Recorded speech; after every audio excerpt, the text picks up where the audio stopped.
Oh man, I love that island music. You know what? It's a little bit of strong island music. I love the kind of reggae vibes and stuff like that, man. It makes me chill out. Dr. Jeffrey Reynolds, Family and Children's Association, Long Island Changemakers. And you know what? When you name a show Long Island Changemakers, automatically anybody who comes on the show is a Long Island Changemaker. I don't have a bust of you. I don't have a trophy to give you, but you are a Long Island. Was there a big criteria? Yeah, you know, judges. There was. I mean, Tommy D was there. That's pretty much it. Yeah. But we had a good conversation, he and I, and we decided that these are the Long Island Changemakers. Yeah, and I wanted you here because, listen, like I was saying to you earlier, I see you in the newspaper. Certainly, you know, I know you've been on News 12 and other publications, other things, and what I always see you do too is. And I get a kick out of this because those of us who understand the importance of the nonprofit sector realize that the commitment is from the bottom to the top and the top to the bottom and all the way in between these organizations, right? And I meet with folks like yourself who always say, you know what, Tommy D, Family and Children's Association, we got a great organization, but most of all, it's our people, and it's the people we serve, right? And I feel like whether I'm talking to Neela or Yolanda or Robert Budd or yourself, it's always about the people. And that's what I love about this sector, where in other parts of the world, sometimes it's like the ego of like Vito, the very important top officer, is like all about me, baby. But it's not, I don't see that in our sector. So I do see you as a change maker, and I see you posting things on a Sunday morning, on a Saturday evening. We just got back from here. Or we're just going over there, or we got the run walk, or I'm in Eisenhower Park, or I'm in Heckscher State. All these different things on our island. So when I think of Long Island Changemakers, you're right there as one of those people. So appreciate it. I appreciate you, man. Thanks for what you do. Thanks for what you do for our sector. Thanks for what you do for our island. I appreciate it. Yeah, I feel blessed to be able to do it. Yeah. And you know, while I'm sitting here shooting a TV show with you, there were 360 FCA staff that are working their butts off to get people into housing, to provide counseling services, to help our seniors, and just they do that day in and day out. Tonight while I'm asleep, some kid will knock on the door in Nassau Haven and say, "Can I stay here tonight?" And our staff will be there with open arms, ready to accept that kid in. And so I really give them all the props. And I also, you know, it's not lost on me that the organization's been around 140 years. Yeah. So I've been there 10. That's like, I don't want to say, I use that word unbelievable a lot, but it's not a really good word because it is believable because it's true that you've been there the organization's been 140 years. The thing about that, though, is that is not typical. From a sustainability perspective, you know, nothing. It's tough, right? So it's tough. But I'll tell you, in this case, and in life, the test becomes the testament. The test becomes the testament. And when I think about the current environment now, which is very, very challenging for not-for-profits, I always fall back on FCA made it for 140 years. We made it through the Spanish flu pandemic.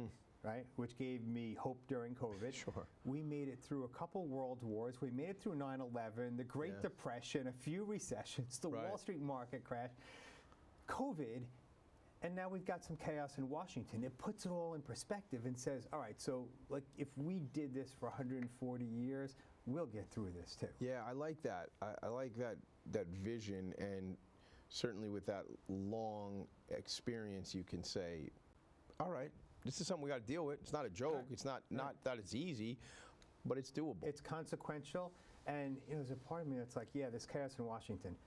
We fight heroin. We house homeless kids. We help seniors. We take on the region's most pressing problems with intelligence and energy and enthusiasm. Little chaos in Washington. We got this. You know, thank you for that. Because it's a reality check too. Like, we got this, and you brought up the heroin thing, and it's going to take me right somewhere else, which is a scourge right now that the fentanyl crisis, the fentanyl poisoning. I mean, this isn't, from my perspective, and the people that I talk to about this, these folks are not overdosing. These folks are taking something that they're being poisoned. They're being murdered, right? I don't know if that's too drastic, and you know what? I'm Tommy D. I can say a lot of things. I'm not representing anybody but myself. Too drastic if you're at a funeral for a kid. Thank you. Then it's not drastic at all. That's being. You know, I just met a guy recently. He had a podcast on, and I connected with him on LinkedIn, and his brother. I'm going to be meeting with this man on Monday. his brother took an Adderall that he got from a friend, and he died because it was laced with fentanyl. So this is real stuff. These people shouldn't be dying. I don't know why my mind went there first. You said heroin, I said fentanyl. I mean, can we start there? Just what that's. Yeah, look, the fentanyl poisoning crisis, it's a poisoning, right? So if I get up in the morning and I drink my coffee and it's not actually coffee, right? It's rat poison and I die. I didn't overdose on coffee. No, you didn't have too much. And trust me, I drink a lot of coffee, so I know. Amen. Yeah, I'm with you. So it's been a huge crisis. It's taken far too many lives. You know, there's a lot of debate now about closing the borders and the supply and that kind of thing. You know, we don't work on the supply side. I wish the supply was a little bit tougher too. Sure, but it's already here. We're dealing. It's here, and we work on the demand side, right? Why is there such a demand for every single drug that comes down the pike, right? It was heroin, it was prescription drugs, it was fentanyl, it's now xylazine. There's a drug du jour that comes along every 5 or 10 years, and Americans rush to it. How come? So that's the question there, right? Like, why are we trying to be numb? Why are we trying, is it trauma, right? Like, are we trying to, I look back at my own life and decisions I made, you know, when I was a drinker, and I didn't know it at the time, but there was trauma that I had to work through. It's trauma, so it's I numbed stress. it. Right, it's an inability to get good mental health care. Why do people buy Adderall on the street? Right. Buy Adderall on the street. Well, you shouldn't have to if you get it. If you can get access to it, right? You should be able to get pharmaceutical grade drugs. You know, one of the things about this is we've got to do a better job of educating young people. We've got to boost up the mental health resources. It's still easier to get fentanyl than it is drug treatment. And until we change that fundamental fact, right? I know enough people where I could text a bunch of people leaving here today and have fentanyl delivered to me in the parking lot. Same doesn't go for drug treatment. If I call for drug treatment, how long I'm probably going to be on a list for at least a week, if not 2 weeks. You need treatment now, and it's going to take you a week to 2 weeks. Treatment on demand remains pretty elusive, right? You got to have the right insurance coverage. You have to be sick enough. It's still hard to get into treatment. And so as long as it's hard to get into treatment, there's always going to be another drug. Right. It gets harder and harder to reduce the demand. You brought up an important point, and I made a habit of talking about this because it's significant. All of our attention is focused on fentanyl. And that's, you know, the way we fight drugs is we go from drug to drug to drug. We're like a fire brigade. Fentanyl's here, break out the troops. Right. In the meantime, there's something else brewing in the background. That something else is alcohol. Alcohol kills twice as many Americans as fentanyl does. Does it? And we think about the fentanyl fatalities. We're like, oh my God, this is a crisis. Yeah, so is alcohol. We just don't pay attention to it. Yeah. Alcohol will kill you as well. It just takes longer. So again, I grew up as a bartender, man. I've been drinking since I was 16 years old. If my children are listening, that's not true. But it might have been younger than that. But, you know, when I was 32, I quit drinking, right? And I was a bartender and all that. Why do you think, and it's just an opinion thing, really, but I mean, with your background with LICAD, right? Yeah. Why do you think it gets like, that's the one we're okay with? Like, why did we make that one socially, especially in this country? You know, we prohibited that thing. There was like a whole time, I think they called that prohibition.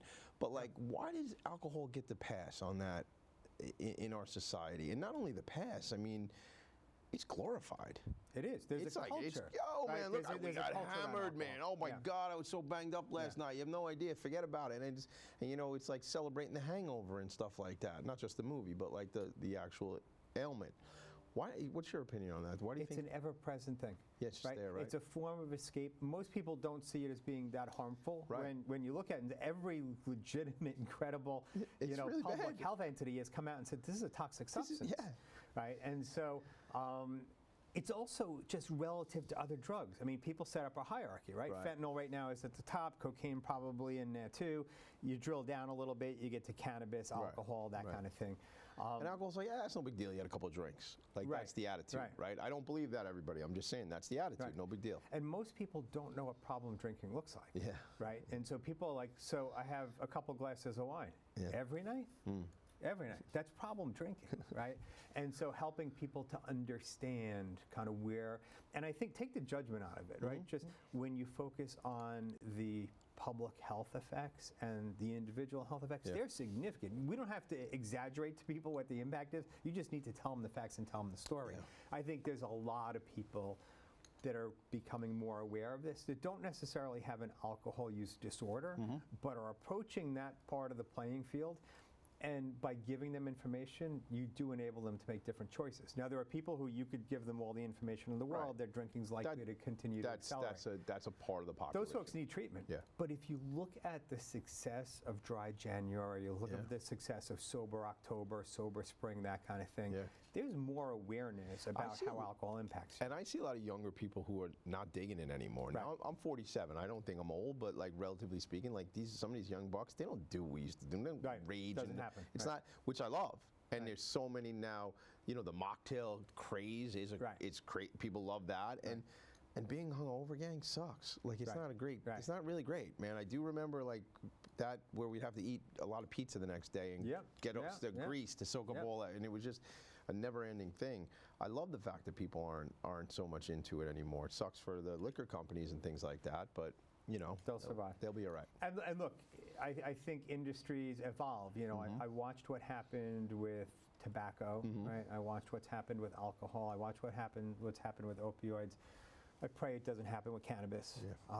You know, that's another thing we're keeping an eye on.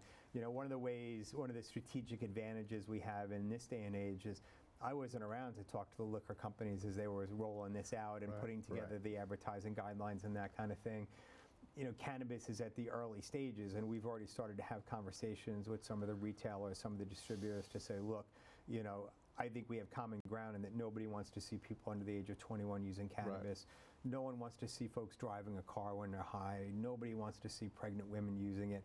How do we create some public health messaging and responsible practices around those very vulnerable populations while still allowing responsible adults who choose to use it to use it? Right. And so it's an instructive dialogue. We're doing the same thing with the gaming companies around gambling. Right, that's exploded. We're seeing this more significant number of young men that are being lured into sports betting. I tell you, man. So I'm a baseball fan, Mets fan. Let's go Mets. And I grew up in the bar scene, right? Like my uncle owned a place in Floral Park, not too far from here. It was called Halligan's, which is a fireman's tool, a Halligan. Yeah. And worked there. It's how I met my wife, and you know, many of my formative years were spent in that bar. But when you're in that environment, there's a lot there. Sure. You have the drugs, you have the alcohol, and the gambling. Yep. And the fact that my sons watch a game with me, and I have 2 boys and 2 girls, but specifically when I'm watching a game with one of the boys, and DraftKings or one of these companies comes up and is like, hey, $500 deposit, just sign up. They'll do the bonus matches. Right, yeah. And I got my kid, and again, I'm a guy, I was no prude. I did different things, right? But from the gambling perspective, it is bad news, man. And I know there's a lot of, you know, we got what they're talking about doing by Citi Field, and certainly what in Queens, and what they're talking about doing out here on the island, and everybody says it's a convention center too, and it's not all that. Look, problem gambling is a big issue, and it's an addictive situation, addictive personality. You know, a lot of these things, in my experience, run together. The drugs, the alcohol, 100%. The gambling, it's all like, and it's that piece though where I'm hearing my son tell me, this guy who I'm talking about is 14, that his friends already have an account on the phone where they're gambling. You get a VPN or a parent opens it for you. I guess. You know, one of the things that's damaging for kids, and one of the reasons why you're not supposed to let kids gamble, is because of where they're at in terms of brain development. Yeah. And so gambling of any form provides you with what we call intermittent reinforcement, right? Slot machine, you know, vision it, you poke it, and eventually you win, right? You could lose 100 times. Right. You win once, you're like, oh, you keep coming back, right? You began chasing losses, you began imagining what it will be like. Sports gambling, sports betting is the same thing. Adults have that frontal lobe a little bit more developed to understand, okay. And I know many who've destroyed their lives with a developed frontal lobe. Absolutely. Yeah. But that's why young people are particularly vulnerable, right? And so that frontal lobe isn't. You're putting it on the Met game, or you're putting it on the Yankee game. Like it's, and I'm not like a prude like that. Like stop. No, this is wrong. Like there's a problem here. But so I guess you and your organization are informative to.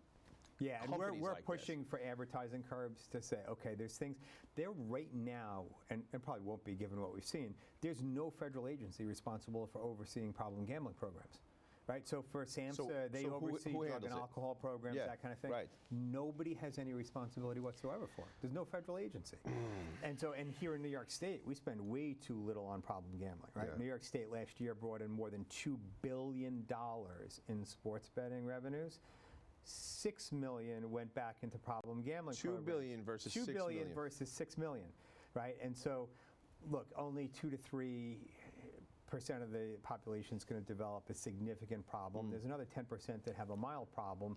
Those folks require some intervention. And so anytime we move to legalize something, cannabis, gambling, you name it, you got to hedge against the downside and say there's a portion of people that are going to get jammed up. Those people are in trouble, but the mild people are in trouble too, I tell you. They are. But you know why they're in trouble? Because, let's be honest, where we are here on Long Island, a lot of families are just getting by, right?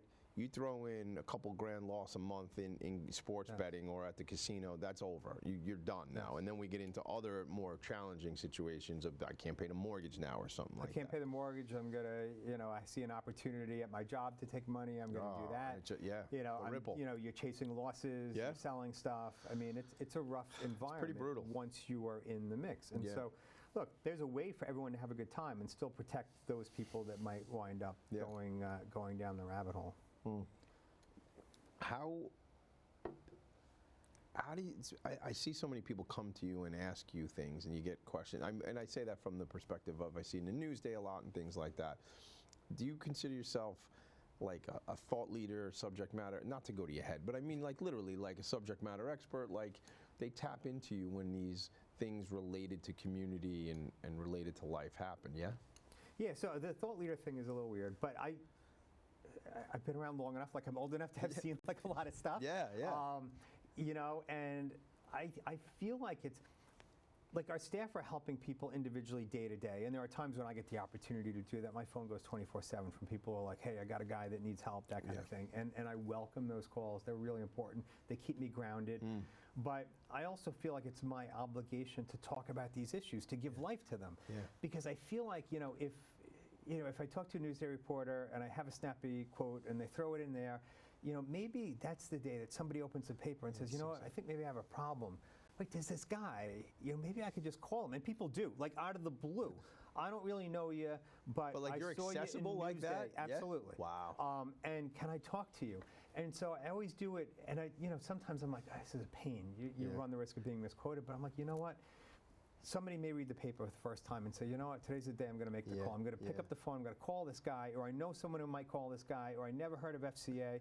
So I do it for that reason. Also just, I want us to be the go-to organization for a lot of these problems. And like it or not, if you're in the paper a lot, people think you're smart.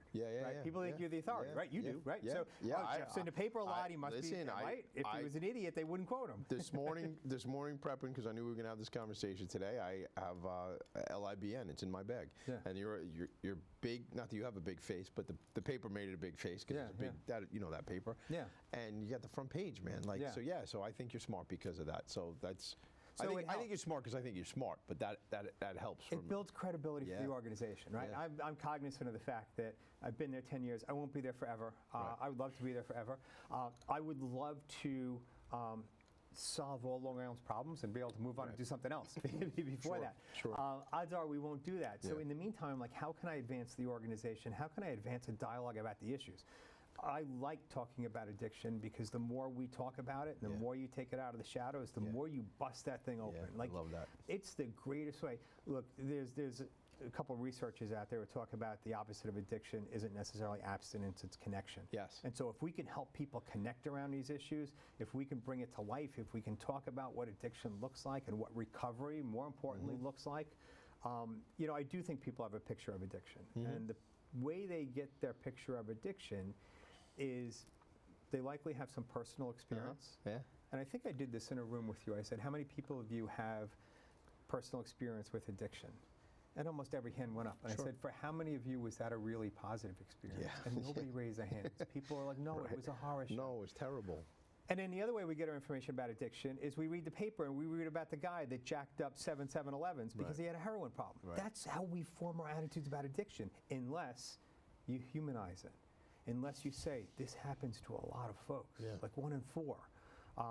And so I think, it's part of my obligation or responsibility as a CEO, to look after my staff, yes, to help individual clients, but also to raise the profile of the issues and talk about them. Yeah, raise the profile of the issues. And that's the one too, when you think about homelessness, right? I feel like some people who don't have that paradigm and have never had that experience, and I don't mean what I'm going to say, but this is sometimes what people, that person is lazy, go get a job, fix yourself We assign up, blame. right? Come on now, get it together, man. And I feel like, with addiction, there's always been that word. And again, gang, I don't mean this, I'm just saying it, junkie and things like that. Not somebody who had a traumatic experience and found something that made him feel better. You made a series of bad choices. Right. Yeah, no, or maybe bad things happened to me and I wanted to not feel anymore. Maybe that was what it was, right? Like, but that's what I think kind of, normalizing it or educating people to just say like, no, maybe somebody had a rough run at this thing called life or got exposed to something at a young age and all of a sudden now has this problem and the body depends on it. I mean, it's raising children right now in this era, I mean, it's scary. I mean, like you and I have had other conversations about this, and when a child is lost, and a child is lost to addiction or tragically, I mean, we hear our young people, especially young girls, taking their lives more than had happened historically. You don't come back from these things. That's right.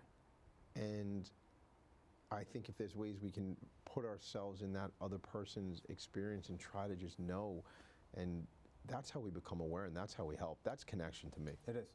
You know what blame does for us? When we blame the guy who's homeless and say he's lazy, when we blame... Well, I don't have to do anything then, right? Because I don't have to help him because it's his fault. Well, you don't have to help him, but it also explains it away. It says, this could never happen to me because I wouldn't do those same things, right? I wouldn't go use drugs, and so I don't have to worry.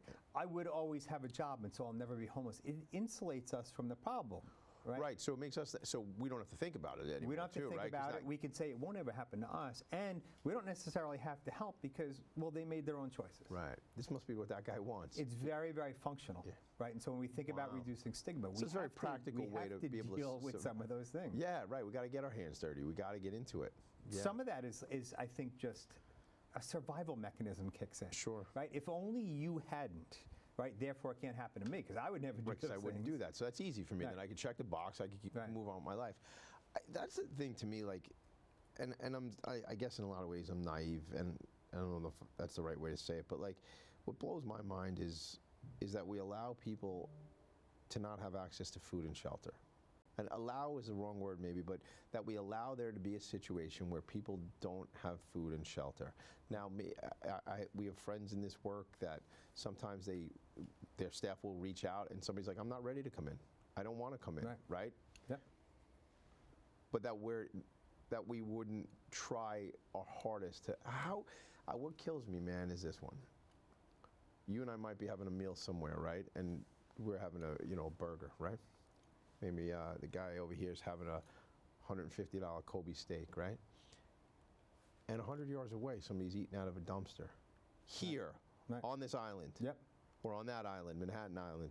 What are we doing, man? Like, I can't even begin to understand why now that's Madison Avenue in some ways I complain about. It's consumerism. It's people, I got to go get more stuff because I need more stuff, because I need more stuff, right? What are your thoughts on just like how we, as a society, even allow that? The fact that basics aren't available to everybody, particularly in a place like Long Island, right? So Long Island is a place that is heavily divided and heavily fragmented, and here we have communities that they have a high school graduation rate of 99.9%, and they've had that since the late 1800s. You have other districts that have been as low as 60%, and now we're approaching 70%, 75%, and so this has always been a land of inequality and of real disparities. There are places where those disparities have real life-changing consequences in healthcare, in mental health care, in food and shelter. I saw, and I've shared openly for very specific reasons, the fact that I'm a 2-time cancer survivor. I'm white, middle class, heterosexual, well insured, all those things. I survived it. There's a lot of folks who could have had exactly the same disease profile, but fewer resources, who would not have survived what I did. And not so different geography, you're saying, like here on this island you're talking about. Yeah. Right here on this island, right in the medical center where I got care. Right. You know, there was one day I'm getting ready to leave, and I went in for radiation every day, first thing in the morning, was in my office by 7:30 after having radiation. Oof. And one day I'm leaving, and there's a much older woman with a walker. And pretty unsteady, and it was November, and the wind is blowing the door in the foyer. And I said to her on the way out, I'm like, "You okay?" Yeah. And she said, yeah, my son is going to get me, but I hope he shows up this time. And I said, is it possible he's not going to show up? And she said, well, you never know with him, you know these kids. And I said, do you have a different way? And she said, well, I guess I'll take the bus. Oh, God. And I stood there for a split second deciding, well, what do I offer her money, or is that patronizing? Yeah. Like, what do I do here? You know, I went back and had a conversation with the nurses, pretended I was talking about something else, and said, look, does she have a way? Can you like? And they're like, no, we will call Uber or Lyft. We will help get her home. But I'm like, I'm jetting off to my office in Garden City after radiation. She's probably got a 2-hour bus trip in front of her, and will only do that day in and day out until she can't anymore. Social determinants of health. Yeah, and so, you know, anytime I have the opportunity to talk, and it's really from a place of privilege to talk about these issues, I do. You know, I've shared with you early on in my career, I worked in the field of HIV, and people are like, do you have AIDS? Are you gay? I'm like, I'm neither of those things, but I'm outraged watching people die while nobody does anything about it. And I think the more we can speak out, particularly as white guys, about racism, about sexism, about homophobia, and that kind of thing, that's how you make change. Yeah. That's where people look and say, oh, why would he care about sex crimes? Why would he care about gender bias in the workplace? Because we're people. That's why. That's like, exactly what are we talking about, right? And I think, you know, but I think part of this, particularly with men, is making it okay to fight for these things, to talk about these things, to set the bar the right way and set an example for our kids, for our young men. And that's how you change entire cultures. And so I view my role at FCA as being absolutely critical, but my role as a human being is actually more important. There's so much here, man. We can go for days on this type of stuff, and I'm appreciative that, you know, you got to get a little uncomfortable to make these moves. You have to get out there and make it happen. I'm feeling drawn to ask you, like, I'll see things like on a Saturday or Sunday, I started to say earlier, like, you know, Thrive had a walk, or this had, and now you say how people can access you, you know, you ever stop, man? Like, not to be funny, but like, do you, because like, I know you run an organization, you mentioned, you know, you're in the office at 7:30 in the morning after radiation, so I know you're putting in the time, but I see you on the weekends doing stuff too. So talk to me about when you get your downtime. It's a balancing act, and I would say work-life balance isn't this thing where it's day by day or even week for week. Like I go through periods of my life where I'm working like a madman, and then I go through periods of my life where I'm like, I need to kind of reset and take more time. You know, I'm really focused in on my health, because without that, like, nothing else matters. Sure. Big on the fitness, right? Yeah, so big on the fitness, really. So for me, the fitness piece is health. It's mental health. It's that time away. Very often I run and I don't bring music. I don't bring my phone. If I was kidnapped, it would take my wife 6 months to find out. You just run miles? Like, are you one of those, like, So I had to get back up after treatment and that kind of thing. But yes, I will go out for a long time. I'll do the same thing on the bike. I swim. Swimming is great because there is no phone, there's no earphones, like by design, right? So you don't have to make a choice, right? It takes the choice away. And so that's really critical. And one of the things I found about myself is that you get a dopamine rush when you run. I've heard. And when you stop, it's like withdrawal from any other drug. It's just like that. You want to go back for that fix. So if I skip a day, right, it's not a good day. This morning I had, you know, besides doing this, I had an all-staff meeting. I have a thing tonight at Thrive. So you haven't run? I did run. Oh, you did? I made sure that I got up. It wouldn't have been good if you did. Right. I got up at that 5 a.m. club and made sure that I was right. Wow. That I got the gym time in, and I got the running time in, and then I started my day in exactly the right way. Because it would be a different path if you didn't. Yeah, like then you're at 10 o'clock saying, oh, how do I do it now? Right? And so I feel like I have to do that. I am probably not as good as protecting my time and sanity as I need to be. But again, I think work-life balance is something that goes over the course of time. I also don't consider much of what I do to be work. It's not work. Going to a Thrive event on a Saturday is not work. Right. It fills me up. It's like what keeps me going. It brings me joy to see so many people celebrating their own recovery and success. That is so important to say it and see it that way. We're running out of time, so you're gonna have to come back if you, you know, because there's so much more to talk about. But where your cup is being filled by being with the people that you work with is a game changer. It's not work. Gang, that's what it is. I mean, thank you for being here, by the way. My pleasure. I appreciate you, man. Thank you for having me. You're welcome. That's what it is, gang. It's not work. They always say, you know, do something you love, you never work a day in your life, but change other people's lives and you never work a day in your life. Thank you so much, Dr. Jeff Reynolds, FCA. I'm Tommy D. This show is called Long Island Changemakers. We're going to leave it there. This has been another In Focus production. See you later. Bye.